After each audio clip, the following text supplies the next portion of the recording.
ಮಾಡಬೇಕಾಗಿದೆ. ರಾಜ್ಯ ಸರ್ಕಾರ ದಿನಕ್ಕೆ ಹದಗೆಟ್ಟಿರುವ ಕಾನೂನು ಸುವ್ಯವಸ್ಥೆ ಬಗ್ಗೆ ಗಂಭೀರವಾಗಿ ಚಿಂತನೆ ನಡೆಸಿ ಕಾರ್ಯಪ್ರವೃತ್ತರಾಗಬೇಕು. ಸರ್ಕಾರ ಸಿಐಡಿ ತನಿಖೆ ಆದೇಶ ನೀಡಿದೆ, ಆದರೆ ಕೊಲೆ ಆರೋಪಿಗೆ ಅತ್ಯಂತ ಕಠಿಣ ಶಿಕ್ಷೆ ವಿಧಿಸುವ ಮೂಲಕ ನ್ಯಾಯ ಒದಗಿಸಬೇಕೆಂದು ಕರ್ನಾಟಕ ರಕ್ಷಣಾ ವೇದಿಕೆ ಪ್ರವೀಣ್ ಕುಮಾರ್ ಶೆಟ್ಟಿಮನ ರಾಮದುರ್ಗ ಘಟಕ ಆಗ್ರಹಿಸಿದೆ. ಧನ್ಯವಾದಗಳು.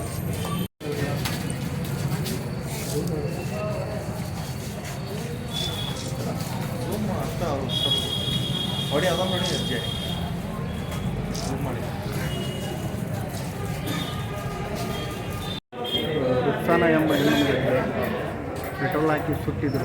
ಅವಾಗ ಯಾಕೆ ಪ್ರತಿಭಟನೆ ಮಾಡಲಿಲ್ಲ? ರುಕ್ಸಾನ ಪ್ರದೀಪನ ಅದನ್ನು ಈ ಪುರುಷನ ಹೇಳಿದೆ ಸರ್. ಯಾಕಂದರೆ ಈಗ ನಡೆದಿರೋದು ನೇಹಾ ಹಿರೇಮಠದವ್ರು ಇದ್ದಾಗ ನಾನು ಏನು ಹೇಳ್ತೀನಿ, ಪ್ರತಿಯೊಬ್ಬರು ಜಾತಿ ಅಂತಲ್ಲ ಧರ್ಮ ಅಂತಲ್ಲ, ಈ ಕೃತ್ಯ ಯಾರೇ ಮಾಡಲಿ, ಇವತ್ತು ಯಾವುದೇ ಜಾತಿ ಸೀಮಿತ ಇರಲಿ, ಯಾವುದೇ ಧರ್ಮಕ್ಕೆ ಸೀಮಿತ ಇರಲಿ, ಅವ್ರು ಯಾರೇ ಮಾಡಿದ್ರು ಅವ್ರು ಅವತ್ತೇ ರುಕ್ಸಾನ ಆಗಲಿ ಆ ಪ್ರದೀಪ ಆದಾಗ ಏನಾರು ಒಂದು ಕಠಿಣ ಕ್ರಮ ತಗೊಂಡು ಗಲ್ಲು ಶಿಕ್ಷೆ ಮಾಡಿದ್ರು ಅಂತಂದ್ರೆ ಈಗೇನು ಹೈದರಾಬಾದ್ ನಡೀತಲ್ಲ ಒಂದು ಎನ್ಕೌಂಟರ್ ಹಂಗೇನಾರು ಮಾಡಿದ್ರು ಅಂದ್ರೆ ಇಂಥ ಕೃತ್ಯಗಳು ನಡೀತಿರ್ಲಿಲ್ಲ. ಇದನ್ನು ಯಾವುದೇ ಈಗ ಆವಾಗ ಯಾಕೆ ನೀವು ಮಾಡಿಲ್ಲ ಅಂತ ಕೇಳಿ ಬರೋಬರ್ ಸರ್. ಏನಾಗ್ಬಿಟ್ಟೈತಿ ಎಲ್ಲದಕ್ಕೂ ಒಂದೊಂದು ಲೇಪನ ಹಚ್ಚಕತ್ತಾರೆ. ಇಲ್ಲಿ ನಾ ಕೇಳೋದೊಂದು ಕರ್ನಾಟಕ ರಕ್ಷಣಾ ವೇದಿಕೆ ಕೇಳೋದೊಂದು, ಯಾವುದೇ ಜಾತಿ ಧರ್ಮ ಇಲ್ಲಾರ್ದ ಯಾರೇ ಇಂಥ ಕೃತ್ಯ ಜರುಗುತ್ತಲ್ಲ ಅವರಿಗೆ ನೀವು ಗಲ್ಲು ಶಿಕ್ಷೆ ನೀವೇನಾರು ಅದನ್ನೇನಾರು ಪಾಸ್ ಮಾಡಿದ್ರೆ ಅನ್ನೋದು ಅಂತಂದ್ರೆ ಇಂಥ ಕೃತ್ಯಗಳು ಎಲ್ಲೂ ನಡೆಯೋದಿಲ್ಲ, ಇಂಥ ಕೇಸ್ಗಳು ಎಲ್ಲಿ ಹೋಗೋದಿಲ್ಲ ಅಂತ ನಾನು ಬೇಡಿಕೆ ಸರ್. ಈಗ ಆಲ್ರೆಡಿ ಸಿಐಡಿಗೆ ಕೊಟ್ಟಿದ್ದಾರೆ, ಅದ್ರ ಬಗ್ಗೆ ಏನು ಹೇಳ್ತೀವಿ?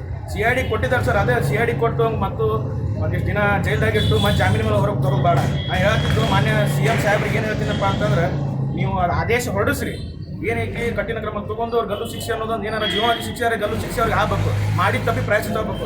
ಆ ನೇಹಾ ಹಿರೇಮಠ ಕುಟುಂಬಕ್ಕಾಗಲಿ ಆಮೇಲೆ ಏನು ರುಕ್ಸಾನ ಕುಟುಂಬಕ್ಕಾಗಲಿ ಅವ್ರಿಗೆಲ್ಲರಿಗೂ ನ್ಯಾಯ ದೊರಕಿಸ್ಕೊಡ್ಬೇಕು. ನಮ್ಮ ಜನಪ್ರಿಯ ಮುಖ್ಯಮಂತ್ರಿಗಳಾದವರು ಇವತ್ತು ಇಷ್ಟು ಸರ್ಕಾರದಾಗ ಏನೋ ಎಲ್ಲ ಭಾಗ್ಯಗಳು ಕೊಟ್ಟಿನಿ ಅಂತ ಹೇಳ್ತಾರೆ, ಆದ್ರೆ ಈ ಒಂದು ಕೆಲಸ ಮಾಡಿದ್ರೆ ಅಂದ್ರೆ ಇನ್ನೂ ಅವರು ಜನಪ್ರಿಯ ಹೆಚ್ಚಾಕಂತ ಅಂತೇಳಿ ನಾವು ಕರ್ನಾಟಕ ರಕ್ಷಣಾ ವೇದಿಕೆ